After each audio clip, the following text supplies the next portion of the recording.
Assalamualaikum warahmatullahi wabarakatuh. Hai, apa kabar semuanya? Semoga kalian baik-baik ya. Hari ini aku bakal sharing sama ibu-ibu semua mengenai rumah yang sekarang menjadi perdebatan. So, stay tune terus ya sampai akhir.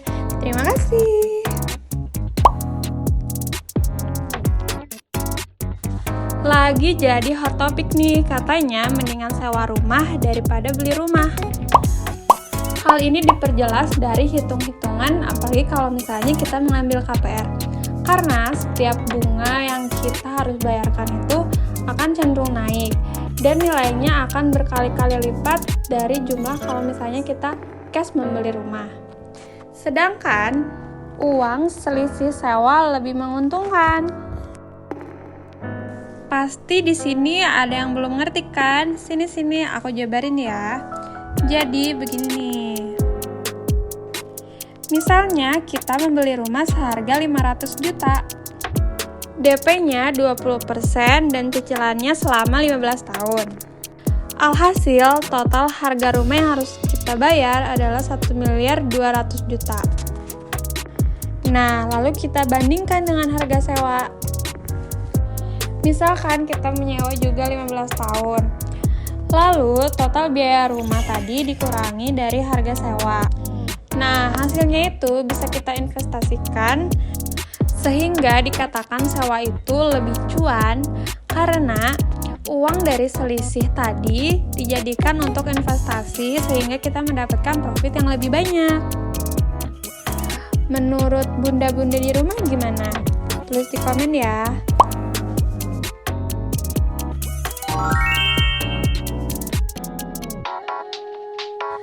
Kalau dari pribadi aku sendiri, rumah itu penting, malah menjadi hal utama saat kita sudah berumah tangga. Cuma kita belum mengambil keputusan untuk membeli rumah karena kondisi yang masih belum memungkinkan. Ya, doain aja ya bunda-bunda, semoga aku juga bisa dapat rumah. Amin ya rabbal alamin. Nah, biasanya kalau misalnya kita masih single itu kita belum kepikiran ya untuk beli rumah. Pasti fokus utamanya adalah menabung dan investasi. Berbeda halnya kalau kita udah memiliki keluarga. Ini udah aku jelasin ya di video sebelumnya, jadi yang belum nonton bisa cek dulu. Rumah ini adalah tempat perlindungan kita yang paling nyaman. Jadi otomatis kalau misalnya kita udah memiliki rumah, sepertinya udah lega gitu, nggak ada lagi beban-beban.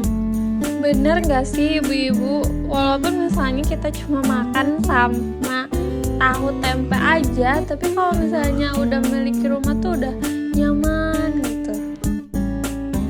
Jadi kesimpulannya, yuk nabung yuk, semoga kita bisa dapat rumah impian kita. Amin ya rabbal alamin. Sekarang aku bakal share tips membeli rumah secara cash. Cara yang pertama adalah lunasi hutang-hutang kita dulu, apalagi yang nominalnya cukup besar ya. Karena membeli rumah itu bukan biaya sedikit, kita memerlukan banyak uang. So, itu hal pertama yang harus kita lakukan. Selanjutnya adalah yang selalu kita lakukan yaitu budgeting. Kita sisihkan 10-20% ataupun lebih jika gaji kita memang lebih banyak untuk target membeli rumah. Kalau bisa, kita membuat rekening khusus untuk menabung rumah supaya uangnya tidak selalu diambil. Gaya hidup kita harus lebih sederhana dan hemat, tapi tidak sampai menyengsarakan ya. Bolehlah seminggu sekali kita makan di restoran, ataupun masak stik di rumah, lebih enak kan? Selain itu, kita harus menargetkan waktu dan nominal ya. Menambah pemasukan juga bisa menjadi salah satu upaya kita untuk membeli rumah. Nanti aku bakal kasih tips mendapat pemasukan tambahan bagi ibu rumah tangga. Bahkan cuma rebahan aja loh, ditunggu ya videonya.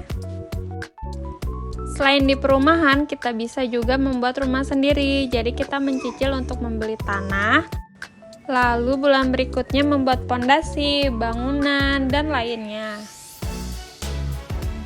Memang jangka waktunya lebih lama, tapi dengan cara ini biaya yang dikeluarkan itu secara bertahap sehingga tidak membebani kita.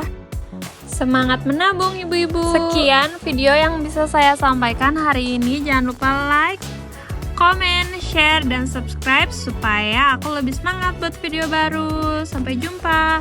Wassalamualaikum warahmatullahi wabarakatuh.